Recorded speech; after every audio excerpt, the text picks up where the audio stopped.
I have to say there are no good guys in this race. It's kind of like seeing two assholes beating each other up. And regardless of the asshole who wins, he has power over you and is going to do his best in order to make your life miserable. It's pretty much what's happening here with the European Union versus the OpenAI controversy. You see, as I stated in previous videos, there is an entire censorship apparatus dedicated in making sure that people do not have free access to knowledge like we used to back in 2014 and previously using the internet.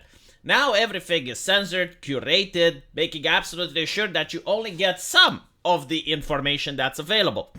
So with the introduction of AI, where they have large databases and people would be able to have, yet again, unrestricted access to information, the people in power are very hashtag concerned because they don't want you to have free access to information. So because of that, they are fear-mongering about artificial intelligence. Now, they're not worried about the fact that artificial intelligence could displace people and create problems in the economy. In fact, they love that because they also try to pass things like the universal basic income. Most of the people who own corporations benefit from AI because then they have to pay less because they don't have to hire as much workers, so it's cheaper for them. So they're not worried about the thing that actually would influence the overwhelming majority of people. No, instead they are worried about the fact that your AI might show you something on the screen that they don't want to see. And they start fear-mongering. It's like, oh my god, it can write propaganda. Okay, so what? I can hire a writer to write propaganda. Like, it's not something that you can't do up until now. Oh, but it can write misinformation. It's like, so what? I get misinformation when I watch an advertisement for a product and it says that Coca-Cola is the best drink in the world. That is misinformation, and yet I get exposed to it. Right? So there's nothing like the AI can't actually do that's not already been done yet. They're just worried about the fact that you can get exposed to things that they don't want you to see. And this is why they decided to start legislating the AI. Now, from what I saw, they are very concerned about safety. Right, so this is the number one issue, as I mentioned before, misinformation, disinformation. In other words, if you were to have a product that's an artificial intelligence, you would not be able to sell it in the European Union unless you censor it if this legislation gets passed. So this is like the number one. And I also wrote an article for the Lotus Eaters, and I predicted that this would happen. That they will make absolutely sure that anything that has to do with AI is censored by legislation if required. Because, of course, the AI doesn't have human rights. So by censoring the AI, you can actually do it even in countries like the United States. You can actually tell companies, yeah, if you want this to be on the market, it has to be censored. So they're trying this approach.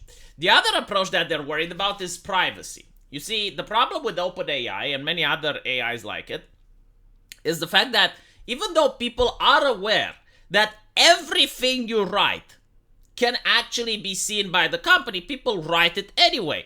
And it has led to a funny story where a couple of engineers, I believe they were from Samsung, they posted trade secrets, like corporate trade secrets, while talking with the AI. And now Microsoft has access to them. So you can see, like how many people can actually do this. Like they would say things that they don't want the public to know, and they would post it to the AI, which is actually posting it directly to the company. So this is a huge privacy concern. Now, would I be in favor for legislation against it? The answer, surprisingly, is yes. Yeah, like I think that these companies should be treated the same way that the postal office or the phone company used to be, that they should not allow or be able to look at what people are typing to the AI unless they have a court order. There should be secrecy involved, right? Like the same way that when you receive a letter, the postal office isn't allowed to open the envelope and look what's inside. The same way, OpenAI shouldn't be able to see what people are talking to the AI. However, due to the culture we're in and due to the new set of moral framework that we're having, I think that would be highly unlikely. I think that when the European Union is concerned about security and privacy, I think they just want a slice. Like, I would not be surprised if the European Union would even demand that any company that operates an AI monitors the conversation.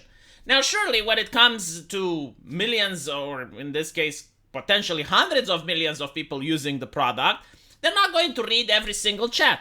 However, there may be keywords, there may be things that they target, that they can create a poll, a statistic, an algorithm which shows, like, okay, so elections are coming. This is what people are talking with the AI about. These are the major talking points. Or try to influence people. Oh, elections are coming. Let's get the AI to have like certain responses, because we actually see OpenAI do that. If you talk to the AI about environmentalism, it will tell you all the fear mongering about climate change. And if you're like, well, how can I be part of the problem? It refuses to answer. It has already been done, and I don't think that OpenAI would be against doing this type of thing. However, what OpenAI probably doesn't like is the fact that the EU wants to know how the sauce is made. So they want to know like what exactly went into the database of creating the AI. They want to know which works that have been copyrighted have gone into the AI. And the answer is like probably a lot. I mean, if you put the entire internet into the AI, there's probably going to be a lot of copyrighted things. But this is pretty much how people learn to write. Like, you don't get a person that has never been exposed to culture to be able to create Shakespeare. Like, even Shakespeare himself probably read a lot of books or listened to a lot of stories, listened to a lot of things before having the knowledge of how to create things, right? So this is probably where OpenAI really dislikes what the European Union is asking for them. Like, they're asking for transparency. And the name of the company is OpenAI, but they are behaving like closed AI. Which is why, as I said, there are no good guys in this race. Like, OpenAI is all about safety. It's all about pushing for government regulations in order to prevent upstarting AIs from providing people with an offline experience. They really do not like the competition from the back of the bus that's coming with models that aren't as good as ChatGPT, but you can run them locally and you can run them uncensored. And OpenAI really dislikes that. And that's what it's really all about. But they also dislike the fact that the European Union is telling them to be transparent. Meanwhile, the European Union is also trying to censor and making sure that models that can be ran offline don't exist. So as I mentioned, there are no good guys. Both of them want to censor. Both of them want to prevent people from creating an offline version of AI that can run on a laptop, completely uncensored and giving you access to as much possible privacy as possible. But at the same time, they have different and conflicting interests. So what ends up happening is that OpenAI is saying that if the European Union passes draconic legislation, they will just quit. Which the European Union is saying that this is blackmail, and it's very unlikely. Like, first of all, it's not blackmail. I mean, any company around the world has the right to choose in which country it operates. If it doesn't like the tax code in one country, it can choose to go in another. But the reason the EU politicians are so afraid is because if they actually get OpenAI to leave the European Union, then they would have to explain to their constituents who really love the technology and who are now reliant on the technology, why is it that OpenAI left? And they really do not want to do this. So they are a little bit afraid, but at the same time, they're banking on the fact that OpenAI is not going to leave the EU market because it's a market of 500 million people and it can give them a lot of cash. While that is correct and true, it's also depending like how much are you going to legislate, because this is what the conversation is about. If you're going to over legislate and you're going to force them to change the product to an unacceptable level, or to reveal things that they don't want to reveal, then they will probably not do business in the EU. So if it comes to me taking sides between the EU and OpenAI, unironically, I would choose OpenAI. I know this may shock a lot of people, but the EU isn't democratic. Like, I didn't vote for Ursula von der Leyen. I don't get to vote for Guy Verhofstadt. Like, I have absolutely no control over the European Union. And as such, they can get fucked. You know, I have a lot more control over OpenAI because I can choose not to use it at the end of the day. So it is what it is. But what's interesting is that we notice that the average citizen isn't really concerned about AI safety. The average citizen, if given the choice between installing a censored AI on his computer and a completely unfiltered, uncensored version, they will go with the unfiltered one every time. The only exception are like other people who say, yeah, like I can have an unfiltered version on my computer, but you should have a censored one, right? Like that's the only mentality for the people who advocate for safety.